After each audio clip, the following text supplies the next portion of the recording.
ગુજરાતભરના તાજા અને સચોટ સમાચાર મેળવવા માટે અમારી રાષ્ટ્રીય સમાચાર ચેનલને સબસ્ક્રાઇબ કરો અને બેલ આઇકન પર ક્લિક કરો।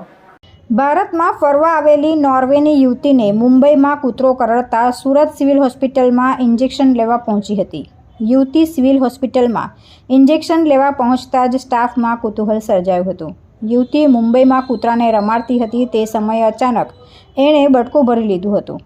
પ્રાથમિક સારવાર બાદ યુવતી મિત્રો સાથે સુરત હોસ્પિટલમાં ડોગ બાઇટનો સેકન્ડ ડોઝ લેવા પહોંચી હતી। યુવતી હોસ્પિટલ પહોંચતા સ્ટાફમાં કુતૂહલ સર્જાયું હતું। ડોગ બાઇટનું ઇન્જેક્શન લેવા આવી હોવાનો વિડીયો પણ સોશિયલ મીડિયામાં વાયરલ થયો છે। હાલ આ વિદેશી મહિલા સુરત આવી હતી ત્યારે બીજો ડોઝ લેવાનો સમય થઈ ગયો હોવાથી સિવિલ હોસ્પિટલ આવી હતી। આ વિદેશી યુવતી સિવિલ આવી હોવાનો વિડીયો સોશિયલ મીડિયામાં વાયરલ થયો હતો। હોસ્પિટલના સ્ટાફમાં પણ કુતૂહલ જોવા મળ્યું હતું। Okay, hello, my name is Ella. I'm from Norway.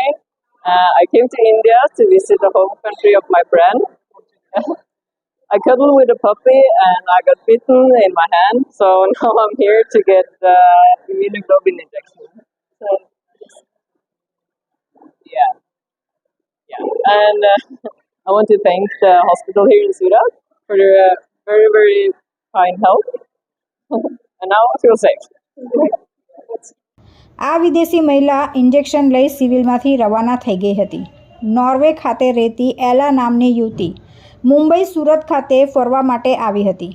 એલા મુંબઈમાં કૂતરાને રમાડતી હતી। એ દરમિયાન અચાનક કૂતરાએ એલાને બટકું ભરી લીધું હતું।